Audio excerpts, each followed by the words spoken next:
Hi students, how are you? So I feel you are very fine. Okay. So in the previous class we have discussed about the closed packed structure and contribution of atoms towards the unit cell, and also how many atoms will be in a particular cubic unit cell. Okay. So today we will discuss about the packing efficiency. As you know that students, during the closed packed structure, we have discussed about the some voids, few voids that are the tetrahedral voids and octahedral voids. So if you consider the number of atoms in a cubic cell, so there will be a few atoms along with some voids. It means the total space of a simple or cubic unit cell is not covered by the atoms. So how many percentage are covered by the atoms? That is known as the packing efficiency. Okay, and it is also termed as packing fraction. So once again, about the voids, we remind how we calculate the number of atoms and how we calculate the number of voids, tetrahedral voids and octahedral voids. So there is a relation. If if the total number of atoms in a simple cubic unit cell is equal to n. So the total number of octahedral voids will be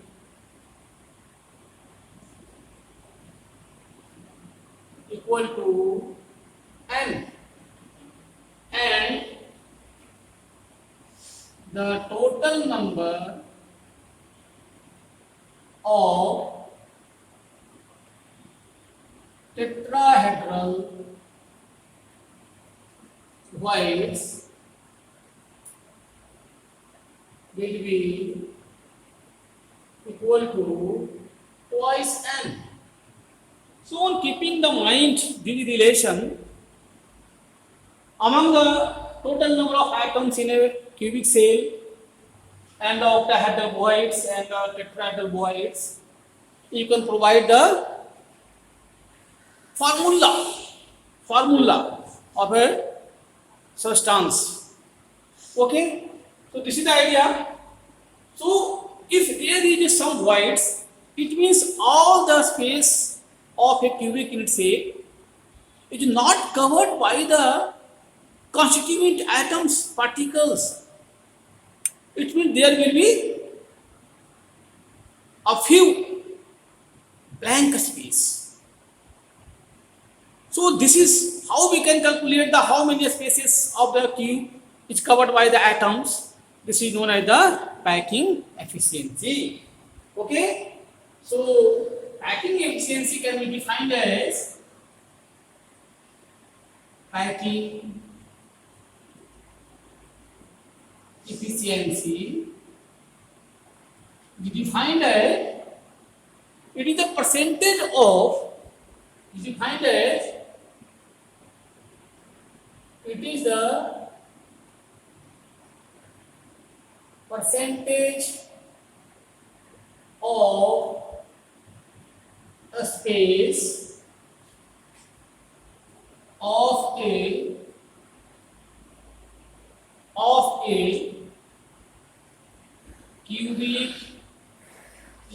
cell is covered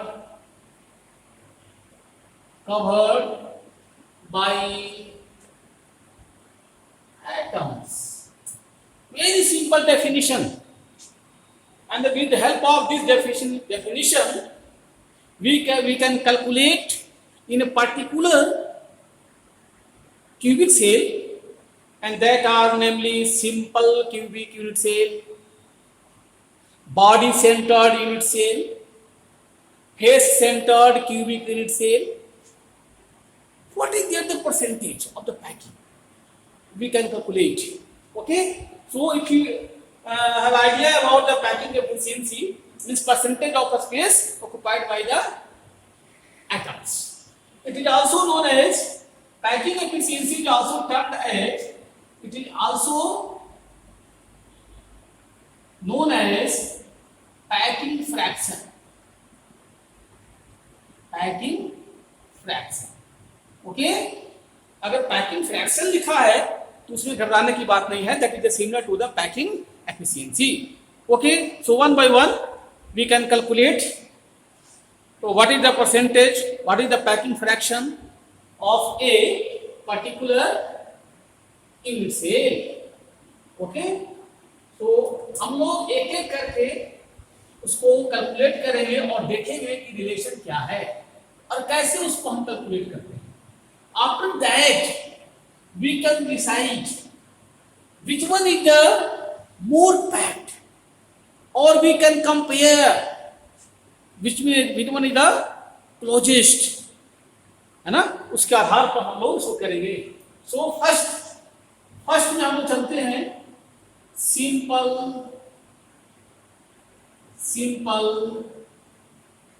cubic in cell. Simple cubic in cell. प्यारे बच्चों, सबसे पहले इसका figure अपने mind में रखें. What is the structure of the simple cubic cell, mind में रखिए इसको. और मैं आपको पुनः एक बार उसका मॉडल दिखाना चाहूंगा. अगर आपको कुछ परेशानी होगी तो आप उसको रिकैपिचुलेट कर लेंगे. तो प्यारे बच्चों, this is the simple cubic unit cell. तो you can draw very easy. और मैं इसको ड्रॉ करता हूं, आप भी ड्रॉ करेंगे. For example,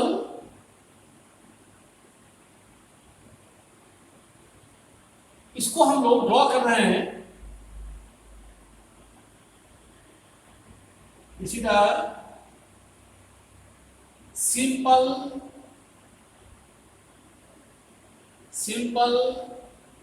cubic unit cell. Simple cubic unit cell. Okay, all 8 corners are covered by the atoms. 8 corner. और बच्चों, हमने इस पे चर्चा किया था, आपसे चर्चा ये किया था, only 8 corners are covered, means constituent particles are present only at the corner. तो प्यारे बच्चों, सपोज अगर मैं एक बॉल को यहां लेता हूं, दूसरा बॉल इस कॉर्नर पर भी होगा.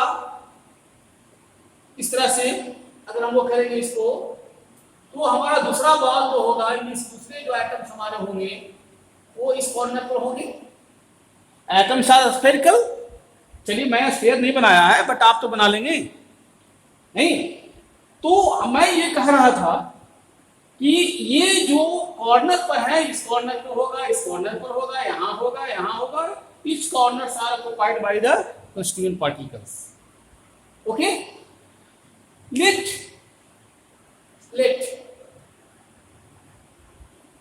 इसके एज होते हैं. Let the length of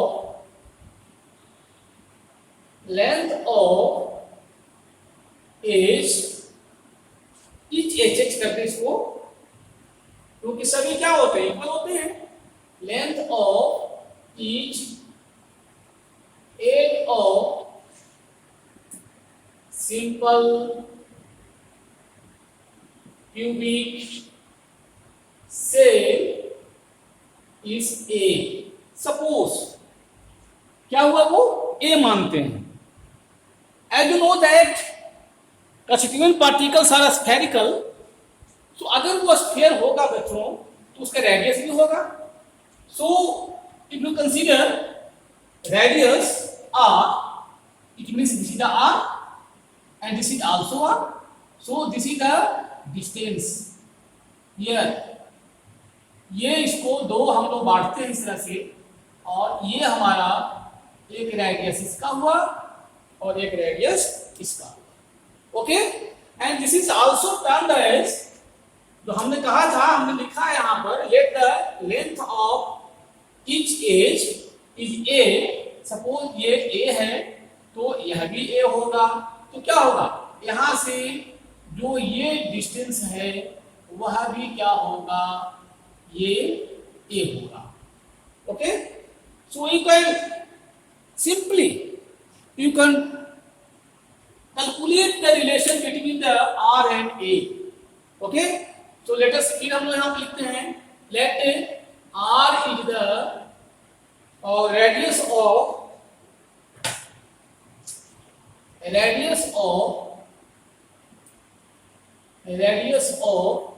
a sphere is r. So picture, on the basis of this picture, a equal to 2r, a equal to 2r, therefore a equal to 2r.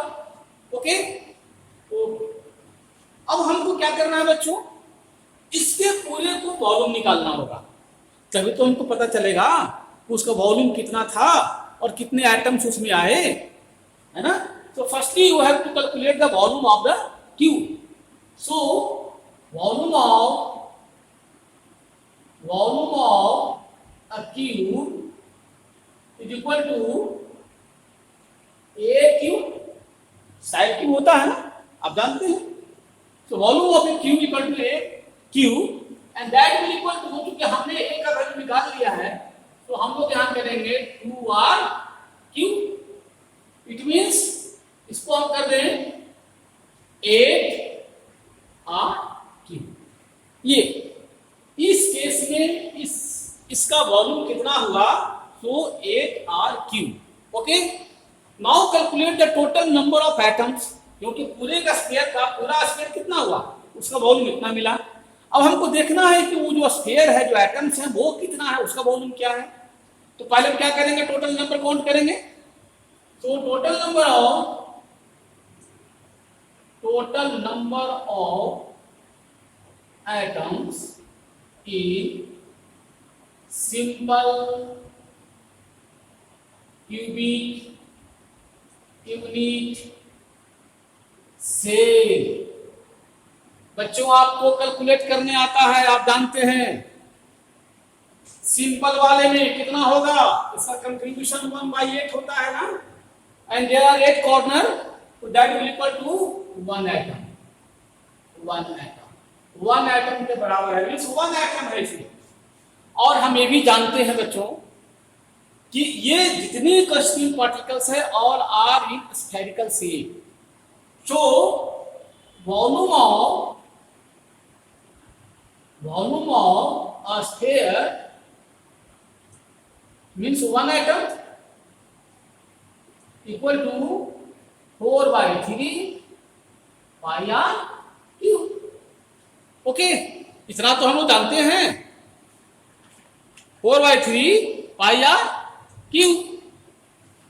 अब इसी पर निकाल लेंगे हम पैकिंग एफिशिएंसी, इसी से निकाल लेंगे packing efficiency.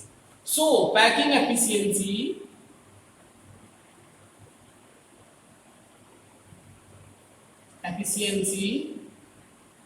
That will equal to, है ना, पैकिंग एफिशिएंसी को निकालेंगे हम लोग.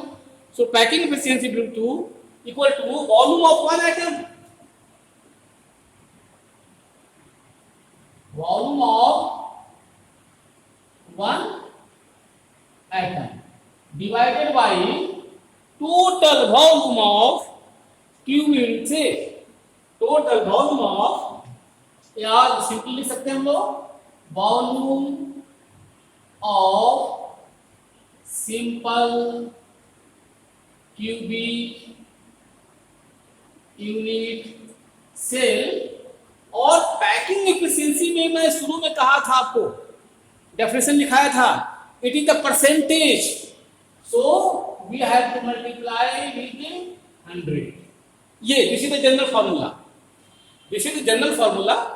और पैकिंग एफिशिएंसी को हम लोग इस तरह से निकालते हैं। In this case volume of one atom, volume of one atom is one sphere, that is 4/3 pi r cube divided by volume of simple cubic unit से। हम निकाले यहां पर क्यूब से, वो कितना है 8R³। ओके, और इसको हम मल्टीप्लाई कर देंगे, कितने से कर देंगे आप, 100 से मल्टीप्लाई कर देंगे आप।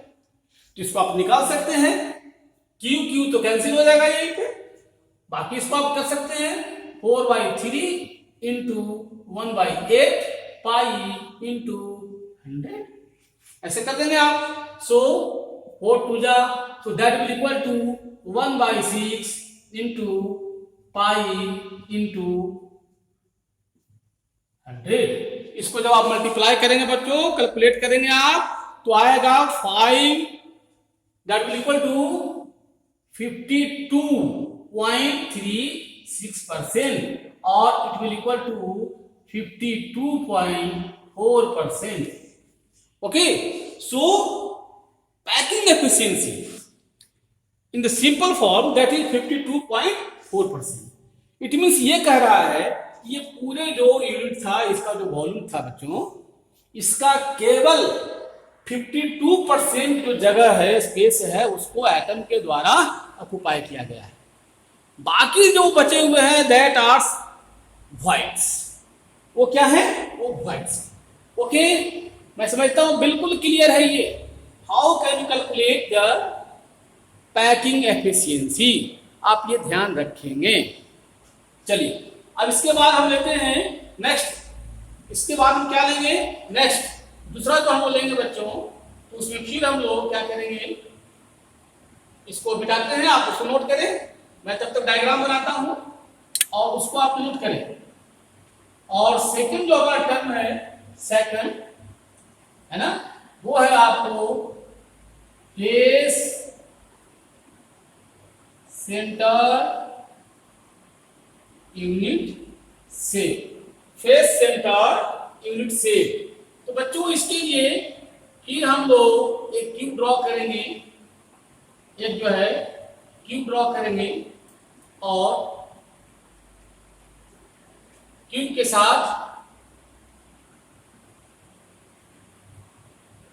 आप उसको लिखें तब तक, और जब तक मैं यहां पर करता हूं इसको, ये तो फेस सेंटर की मैं बात कर रहा हूं, तो मैं इसको मिटा दूं। ओके, चलिए तो फिर मैं इनसे शुरू करूंगा आपको, और बच्चे आप डायग्राम बनाएं। किसका बनाना है डायग्राम आपको, फेस सेंटर, किसका डायग्राम बनाना है, फेस सेंटर का। एक बार मैं पुनः आपको एक पिक्चर दिखाऊंगा जिसमें आपको यह पता चलेगा कि वो फेस सेंटर्ड है या नहीं है, या फिर वो जो फेस सेंटर्ड होते हैं वो किस तरह से होते हैं, आपको देखेंगे। एक बार मैं उनको पिक्चर बनाऊंगा आपको आपके सामने। देखिए बच्चे, अगर ये क्यूब है तो मैंने आपसे यही कहा था कि बिसाइड्स द कॉर्नर, कॉर्नर के अलावे जो एटम्स होंगे वो कहां होंगे, फेस पे होंगे। इस फेस पे होगा, इसी तरह से इस फेस पे होगा, नीचे होगा, because there are 6 faces in a cube, so 6 atoms are arranged at the each faces। और बच्चों हमको काउंट करना पड़ेगा कि फेस सेंटर में कितने नंबर ऑफ एटम्स होते हैं, इसलिए आप इसका ध्यान जरूर रखेंगे। Okay, so let us start. In the case of the face centred unit cell. तो फेस सेंटर्ड यूनिट सेल में बच्चों मैं आपको एक फेस पे ले चलता हूं। सपोज एक यूनिट हमारा, एक बॉल हमारा यहां है, ये कॉर्नर है, तो एक बॉल हमारा यहां होगा। और अगर हम फेस की बात करते हैं तो एक बॉल हमारा यहां भी होगा। इस तरह से अटैच होगा, यानी एक बॉल यहां होगा, है ना, ये हमारा एक बॉल यहां। अब देखिए ये फेस है, इसी की मैं बात कर रहा था आपको। So you have to move diagonally. ये जो है मैं फेस की बात किया हूं, इस फेस को मैं यहां ड्रॉ किया हूं। तो एक कॉर्नर पर ये बॉल, दूसरे कॉर्नर पर ये बॉल, और सेंटर में, बीच में, at the centre of the face red colour का, पिंक कलर का बॉल है। ओके, तो अरेंजमेंट हमारा इस तरह का है। So in this case how we can calculate the packing efficiency. Okay, बाकी सभी ठीक है, सभी सेम होगी। तो आप क्या करें इसमें, आप इसमें क्या करेंगे, हमको कंसीडर क्या करना है बच्चों, तो यहां से हमारा डायगोनली चलना पड़ेगा और ये हमारा जो तीनों बॉल को कवर करते हुए एक हमने लाइन खींचा, ठीक, जिसमें इसकी वैल्यू हो गई आर, इस टोटल दोनों की वैल्यू हो जाएगी। तो एक आर यहां होगा, दूसरा आर यहां होगा, एक आर यहां होगा। ओके, एज की जो वैल्यू है हमने लिखा है यहां पर, let the length of each edge of the simple cubic is a. Cube का ए है, radius of square r. Okay, just like the before, जैसे पहले था आपको। अब इसमें हम लोग क्या करेंगे, पहले नंबरिंग डालेंगे। तो आप नंबरिंग डाल दीजिए इसको। इस पॉइंट को हम कहते हैं ए, इसी तरह बी, सी, डी, ई, एफ, जी, एच। ओके, जी, एच। अब वहां पर ध्यान रखें आप, अब आप ध्यान दें, मीन्स ईच कॉर्नर, सभी के बॉल यहां भी होंगे, यहां भी बॉल होगा, यहां भी बॉल होगा।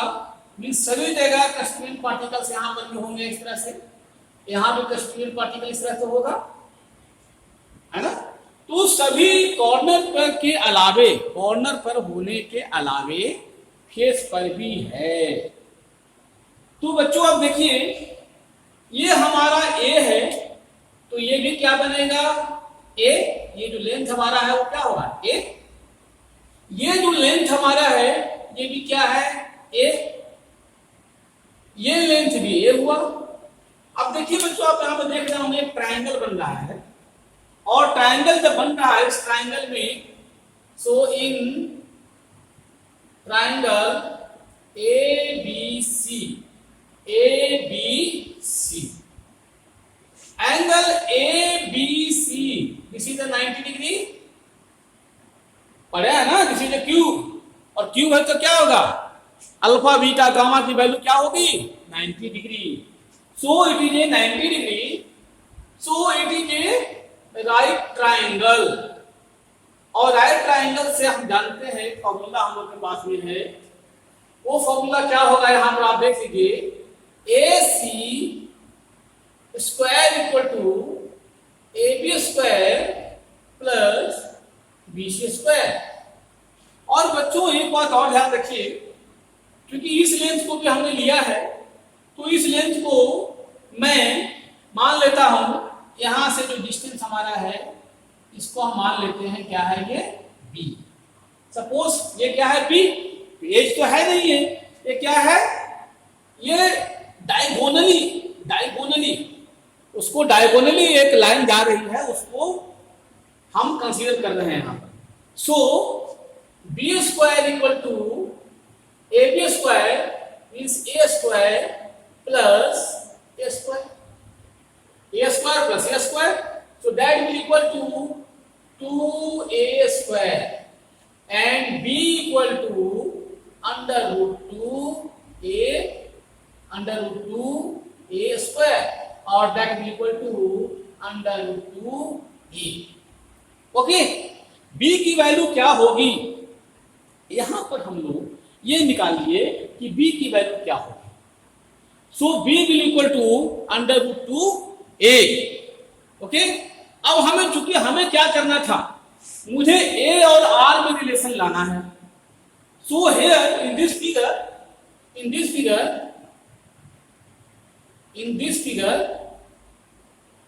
you can observe b equal to r means 4r, क्या है ना। In this figure b equal to 4r, so 4r means, और हम लोग क्या जानते हैं, b equal to under root 2a, so that will equal to, इसको अगर हम कहें तो मेरा क्या आ जाएगा, 4r equal to under root 2a, और यहां पे लिखते हैं, जगह नहीं है हमारे पास, so a equal to 4r by under root 2, और that will equal to 2 under root 2r। तो हमें a की वैल्यू आ गई, क्लियर। तो जब हमको a की वैल्यू आ गई तो हम क्या करेंगे, इसमें अब कैलकुलेट करेंगे कि इसका वॉल्यूम क्या होगा। ये जो हमारा यूनिट है, क्यूब है, इसकी वॉल्यूम क्या होगी। तो हम लोग क्या लिखें, so the volume of unit cell will be equal to a cube, means that will equal to 2 under root 2r का क्यूब। यही तो होगा क्या, यहां तो कोई परेशानी नहीं है। चलिए अब बच्चों आगे बढ़ते हैं। हमने अभी तक क्या निकाला, हमने अभी तक ये निकाला कि ये जो स्ट्रक्चर है इसका वॉल्यूम क्या है, यानी एक सीसी का जो स्ट्रक्चर है उसका वॉल्यूम हमारा होगा 2 अंडर रूट 2r का होल क्यूब। अब आप काउंट करें total number of atoms. So the total number of atoms in face center equal to, आप काउंट करें, मैं यहां पर बताने नहीं जा रहा हूं, दैट विल इक्वल टू 4 होगा, है ना। एटम्स की संख्या कितने हो गए, 4 हो गया। So total volume of 4 spheres will be equal to 4 into 4 by 3 pi r cube. एक स्फीयर का वॉल्यूम होता है क्या, 4 by 3 pi r क्यूब। तो 4 हमारे पास है, 4 है, तो that will equal to 4 into 4, so or that will equal, we can write the 16 upon 3 pi are cube. अब आप देखिए, वेरी इजी, आप इसका पैकिंग एफिशिएंसी निकाल लेंगे। हमारे पास क्यूब का वॉल्यूम मिल गया, टोटल नंबर ऑफ स्फीयर्स कितने थे उसका वॉल्यूम मिल गया। तो जब उसका वॉल्यूम मिल गया तो हम उसको क्या करेंगे, निकाल लेंगे इजी वे में, है ना। तो हम निकालेंगे, आप लिखेंगे पैकिंग एफिशिएंसी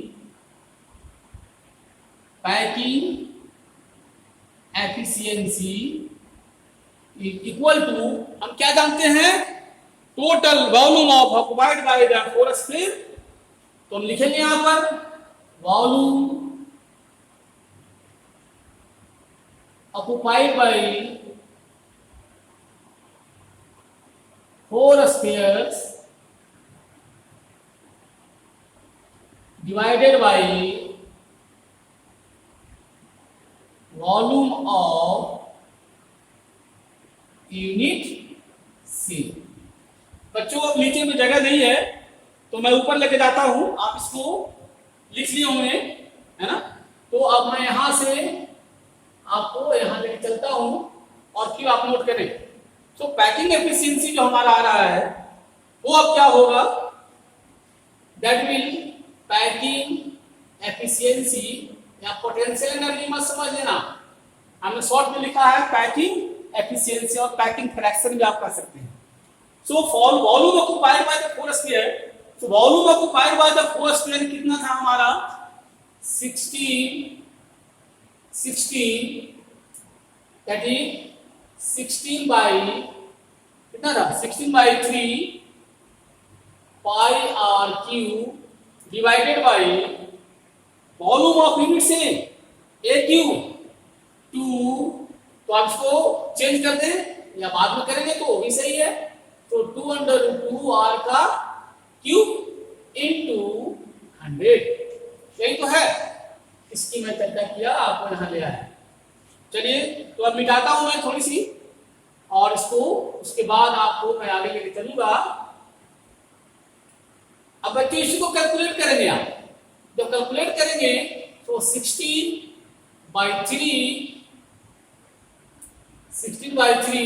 डिवाइडेड बाई कितना हो गया 2 जा 2 इंटू 8 और इसको अगर बाहर कर देंगे तो 2 इंटू √2 एंड आर क्यूब ऊपर में कर देंगे आप pi are cube into 100। Okay so this will equal to 16 है ना। सो 16/3 डिवाइडेड बाई 16 ये पाई आर क्यूब और 16√2 आर क्यूब से आर क्यूब कैंसिल कर देंगे है ना। 16 से 16 कैंसिल हो जाएगा ठीक है। तो अब मेरा वैल्यू जो आ जाएगी वो आएगा पाई डिवाइडेड बाई 3/√2 यही तो आएगा इनटू 100।